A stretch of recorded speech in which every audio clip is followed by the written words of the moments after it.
तो हिमाचल प्रदेश की झीलों की सीरीज में पार्ट 2 में आज हम देखते हैं कुल्लू की झीलें।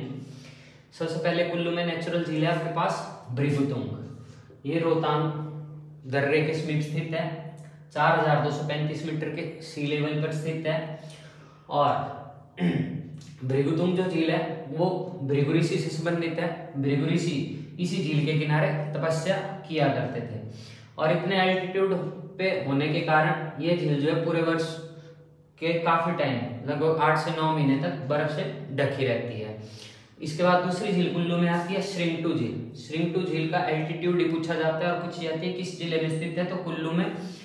कई लोग जो हैं लोकल लोग इस झील को श्रृंगा ऋषि के नाम के साथ भी इसका नाम जोड़ते हैं, जो कि बंजार के आराध्य देव माने जाते हैं। इसके बाद तीसरी झील है, ये आपकी दशहर झील है, 4270 मीटर की ऊंचाई पर यह भी स्थित है। और दशहर झील की मान्यता ऐसी है कि इस झील में स्नान करने से जो है वो आपके जैसे चर्म रोग वगैरह हैं या स्किन से रिलेटेड जितनी प्रॉब्लम है वो इससे दूर हो जाती है।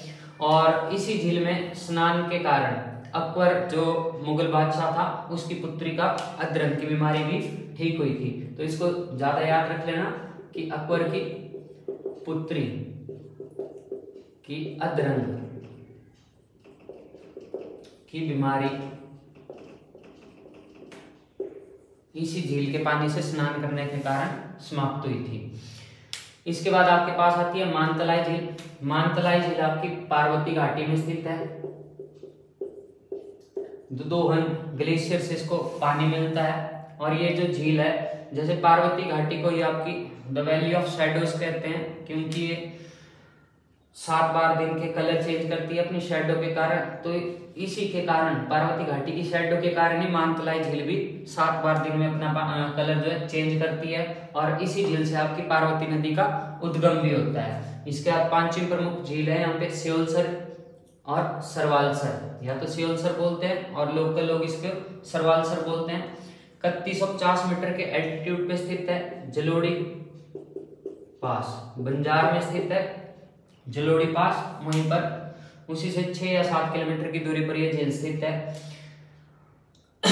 स्योलसर झील के किनारे आपकी बूढ़ी नागिन का मंदिर स्थित है। 66 नागों की माता इसको कहा जाता है। और ये कुल्लू जिले की या हिमाचल प्रदेश की सबसे साफ झील भी इसे ही कहा जा सकता है। आबी नाम की चिड़िया, ये जो आबी नाम की चिड़िया ये इस झील की सफाई करती है, यानी एक तिनका भी अगर इस झील में गिरेगा तो आबी नाम की चिड़िया जो है उस तिनके को उठाकर बाहर ले आती है। इसके बाद अगली झील है आपकी रानी सुई झील। ये भी आपके मनाली में स्थित है। रानी सुई झील का संबंध सांडिल्य ऋषि से माना जाता है। सांडिल्य ऋषि से किस झील का संबंध माना जाता है, तो रानी सुई झील का। इस झील से संबंधित एक कहानी है कि कुल्लू की कोई रानी थी, उसने इसी झील के किनारे एक पुत्र को जन्म दिया था, जिस कारण से इसका नाम रानी सुई पड़ गया था। इसके बाद अगली झील है कुल्लू में नयन सरोवर या नयन सरोवर। ये जो नयन सरोवर या नयन सरोवर है ये पार्वती के अंशों से निर्मित झील है। पार्वती के अंशों से निर्मित। और ये झील जो है आपको श्रीखंड महादेव की यात्रा करती बार जो लोग गए होंगे उन्होंने देखा होगा कि पार्वती घाटी या पार्वती बाग या काली घाटी जो आती है श्रीखंड जाते इसमें, वहीं पर ये नयन सरोवर झील मिल जाती है। और ये पार्वती के अंशों से निर्मित है। और इसी झील के किनारे हिमाचल प्रदेश में ब्रह्म कमल ये फूल लगता है। 2-3 झीलें और भी हैं जहाँ पे ब्रह्म कमल खिलता है, पर एक उनमें से प्रसिद्ध झील है नयन सरोवर जिसके किनारे ब्रह्म कमल खिलता है। इसके बाद है सरिताल या सरपुखरी। ये भी आपके बंजार में स्थित है। सरिताल या सरपुखरी। अगर सरुताल आ गया तो आप शिमला करेंगे, सरिताल आ गया है आपको तो आप कुल्लू करेंगे बंजार में। इसके बाद है देवरी हंसा। ये देवरी हंसा झील सैंज में स्थित है, सैंज घाटी कुल्लू की। और इसी को कई बार क्वेश्चन आ जाता है 2 हंसों के समान कौन सी झील दिखाई देती है, तो आपकी देवरी हंसा 2 हंसों के समान या 2 हंसों के जोड़े के समान, तो वो देवरी हंस है। इसके बाद है आपके पास हंसकुंड। हंसकुंड को ही देवकुंड भी कहा जाता है, देवकुंड। ये बंजार या तीर्थन घाटी के जितने भी देवी देवता हैं वो इसी कुंड में जाकर स्नान करते हैं, और इसी हंस कुंड से आपकी तीर्थन नदी ओरिजिनेट होती है। इसके बाद आपके पास एक झील है कुल्टासर, ये भी आपके कुल्लू जिले में स्थित है। इसके अलावा एक और झील है जो कि आपके कुल्लू में ही नहीं, मंडी में और साथ में कांगड़ा में भी पड़ती है। इसका नाम है डेहनसर। डेहनसर इसको कहा जाता है कुल्लू में, जबकि अगर आप मंडी में इसी झील को डायनासर कहा जाता है, और कांगड़ा में इसी झील को दानासर कहा जाता है। इसी झील के किनारे, जैसे कुल्लू में डेहनसर, मंडी में डायनासर और कांगड़ा में इसको दानासर, ये 3 जिलों के बीच में स्थित है। आपकी धौलाधार श्रृंखला में भूभुजोत के ऊपर, जो भूभुजोत है वो कुल्लू और जोगिंद्रनगर और मंडी को भी अलग करती है, तो उसी की चोटी पर यह झील स्थित है। कुल्लू में इसको डेहनसर कहा जाएगा, मंडी में डायनासर और कांगड़ा में दानासर। अब जिस नाम से झील आ गई तो आपको उसी डिस्ट्रिक्ट में इसको बताना पड़ेगा। इसके अलावा इस झील के किनारे फुगणी देवी या फुगणी जोगणी, इस माता का मंदिर भी स्थित है।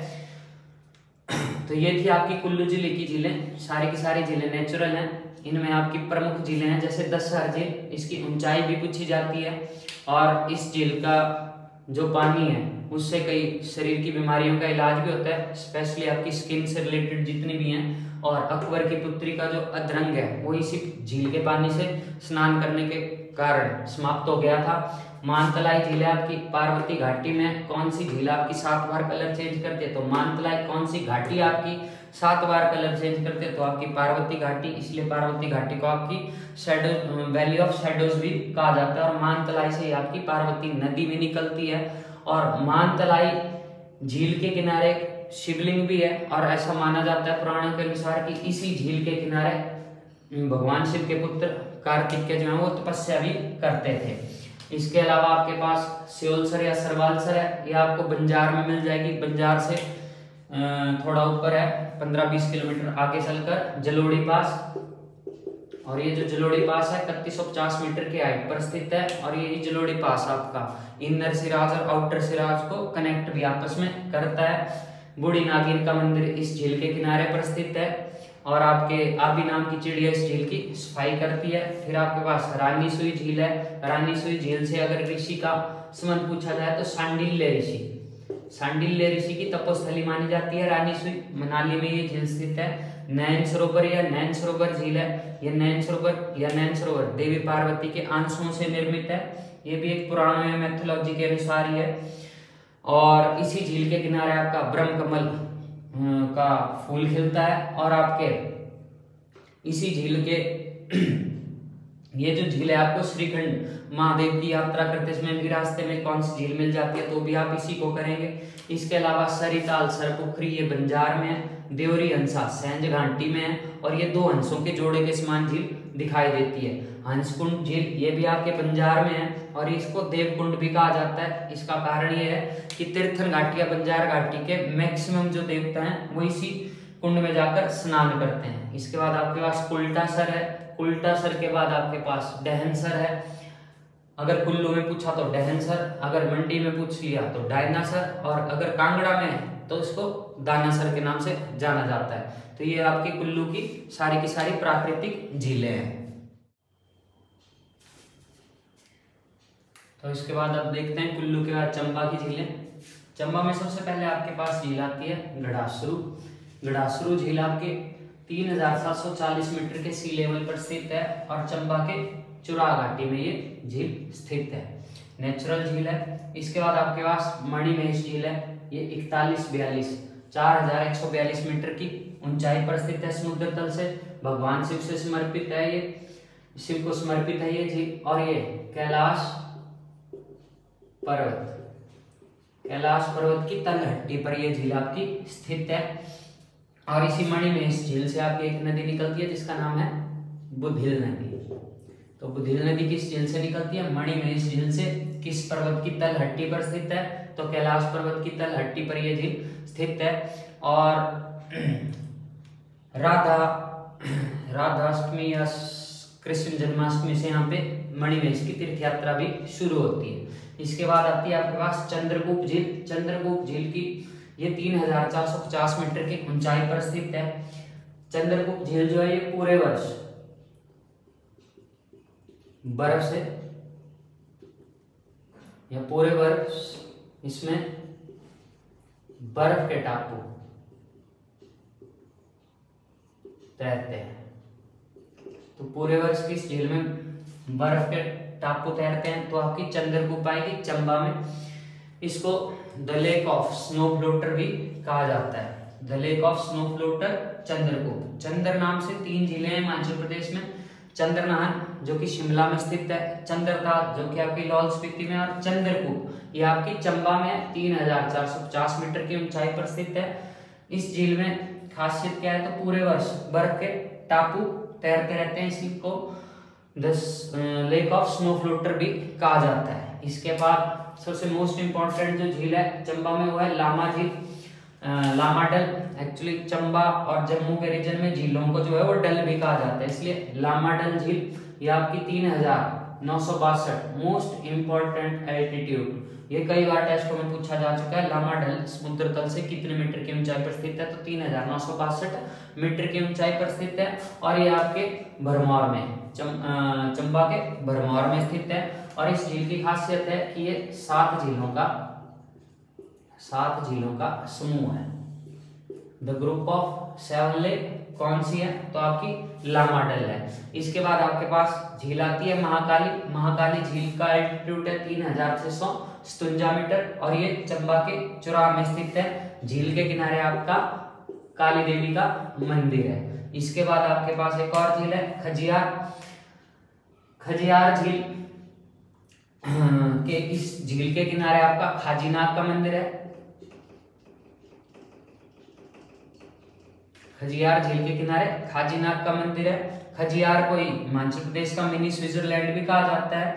और इसे मिनी स्विट्जरलैंड कहा किसने है? तो विली पी ब्लेयर या विली पी ब्लेजर, इसके द्वारा इसको खजियार को मिनी स्विट्जरलैंड कहा गया था। कब कहा गया था? तो 7 जुलाई 1992 को इसको मिनी स्विट्जरलैंड कहा गया था। और ये कितना मिनी स्विट्जरलैंड है? तो 160वां मिनी स्विट्जरलैंड है। इसके बाद आपके पास है नागराडल या नागडल, ये भी आपकी चंबा में है। धमगौरी ये भी आपकी चंबा में है। धमगौरी नाम से ही पावर प्रोजेक्ट भी है हडसर में। और इसके बाद आपके पास है गौरीकुंड। और ये जो गौरीकुंड है, ये गौरीकुंड आप मणिमहेश की यात्रा करती बार आपको रास्ते में मिल जाता है गौरीकुंड। श्रीखंड के बारे में पूछा जाए, श्रीखंड यात्रा किसमें कौन मिलती है? तो नैन सरोवर। मणिमहेश की यात्रा करते समय रास्ते में कौन सी झील मिलती है? तो आपकी गौरीकुंड। इसके बाद आपकी कुंडीमारल या खुंडीमारल, ये झील भी आपके चंबा के चुराह रीजन में पाई जाती है। इसके बाद चकौंद या खजौंद, ये झील भी आपके चंबा में ही है नेचुरल। इसके बाद महिला नाग, ये झील भी आपके चंबा के चुराह रीजन में ही पाई जाएगी। इसके बाद काली कुंड या कालिका कुंड, ये भी आपके चंबा में स्थित है। कालिका नाम से जो है वो वाटरफॉल भी आपके चंबा में। इसके बाद चामुंडा डल, ये भी आपके चंबा में स्थित है। तो ये चंबा की नेचुरल झील्स हैं। और इनमें से ये जो पहली 6 हैं ये मोस्ट इंपॉर्टेंट झील हैं। गड़ासरू, मणिमहेश, चंद्रगुप्त, लामा डल। लामा डल का एक बात याद रख लेना, एक तो एक ग्रुप ऑफ 7 लेक है। बाकी जन्माष्टमी के दिन गद्दी लोग कहां पर पूजा करते हैं? किस झील के किनारे? तो आपके लामा डल के किनारे। जन्माष्टमी के दिन लामा डल के किनारे ही गद्दी लोग क्या करते हैं? पूजा करते हैं। बाकी चंद्रगुप्त का याद रख लेना कि बर्फ के तैरते हुए बर्फ के टापुओं की झील है या the lake of snow floater इसको कहा जाता है। इसके अलावा ये तो चंबा की नेचुरल लेक्स हैं। अष्टडल या जिन झीलों में चंबा में डल लग जाएगा और हिमाचल प्रदेश से पूछ जाएंगी तो आप बिना हिचके हुए चंबा को कर सकते हैं। इसके अलावा चंबा में एक मैनमेड झील भी है जिसे चमेरा कहा जाता है। चमेरा ये आपकी मैनमेड है, यानी ये प्राकृतिक नहीं है, कृत्रिम झील है। किस नदी पर है? रावी नदी पर है। किसका प्रोजेक्ट है? NHPC का ये प्रोजेक्ट है। और इसमें 3 आपके हाइडल प्रोजेक्ट हैं, जैसे चमेरा 1, चमेरा 2, चमेरा 3 करके। ये आपकी चंबा की मैनमेड झील है जो कि रावी नदी पर है। से भी देख ले से के का क्या करना है। तो चंबा के बाद अब आपके पास अगला जिला है कांगड़ा। कांगड़ा में आपकी 3 प्रमुख नेचुरल झील हैं, प्राकृतिक झीलें, जिनमें सबसे पहली झील है आपके पास डल झील।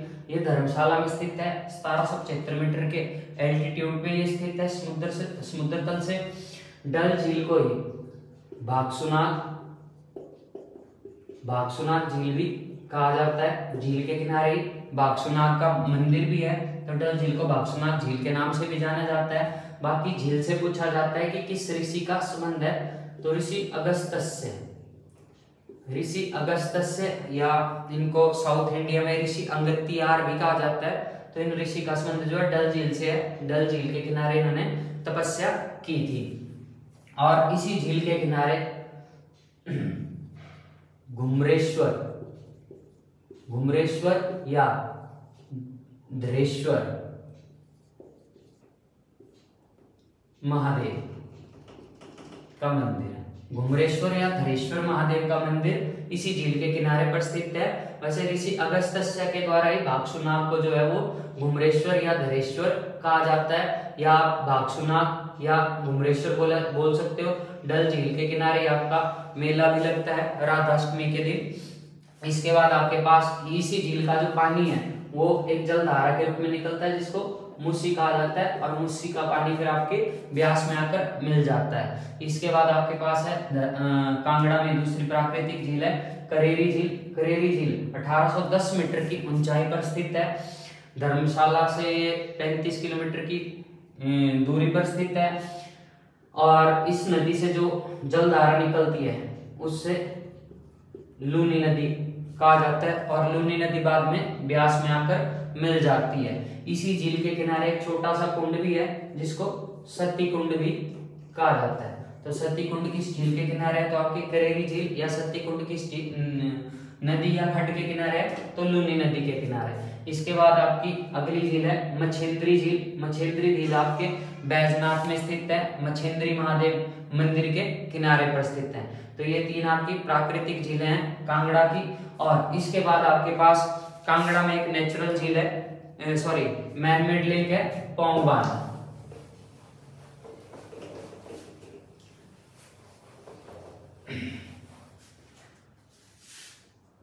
पौंग बांध यह आपकी मानव निर्मित है, मानव निर्मित झील है। 42 किलोमीटर लंबी है, 42 किलोमीटर लंबी है। और सेकंड लार्जेस्ट है एचपी की। पहली आपकी गोविंद सागर है, दूसरी सबसे लंबी झील आपकी या बड़ी मानव निर्मित झील आपकी पौंग बांध है। किस नदी पर है? तो प्रमुख नदी तो है आपकी ब्यास, पर ब्यास की सहायक गज और ब्यास, इन दोनों पर ये पौंग बांध बनाया गया है। कब बनाया गया था? तो ये 1960 में शुरू हुआ था। किसका पौंग बांध? ये जो प्रोजेक्ट है किसका है? तो BBMB का, भाखड़ा ब्यास मैनेजमेंट बोर्ड का ये प्रोजेक्ट है। इसके बाद 1983 को पौंग बांध को जो है वो वाटर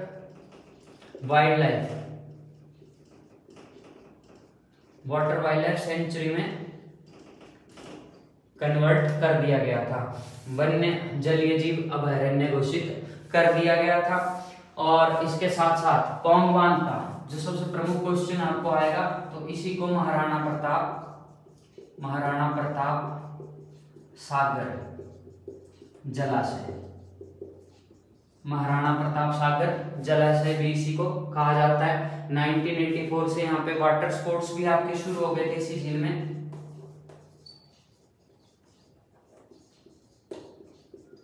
वाटर स्पोर्ट्स कब से शुरू हो गए थे यहाँ पे, तो आपके 1994 में शुरू हो गए थे। और ये भी हिमाचल प्रदेश की वेटलैंड है, वेटलैंड रामसर साइट है। 1994 में इसको वेटलैंड घोषित किया और 2002 में इसको रामसर साइट घोषित कर दिया गया था। और इस झील के बनने से कौन से गांव क्षेत्र डूब गए थे, तो देहरा गोपीपुर, देहरा गोपीपुर का ये क्षेत्र जो है, ये क्षेत्र इसमें डूब गए थे इस झील के बनने से। और पौंग बांध का जब पानी सूखता है या पानी कम हो जाता है तो कौन से मंदिर दिखाई देते हैं या कौन से मंदिर इस झील में डूब गए थे, तो उन मंदिरों को कहा जाता है बाथू की लड़ी, बाथू की लड़ी। तो ये कांगड़ा की आपकी मैन मेड झील है।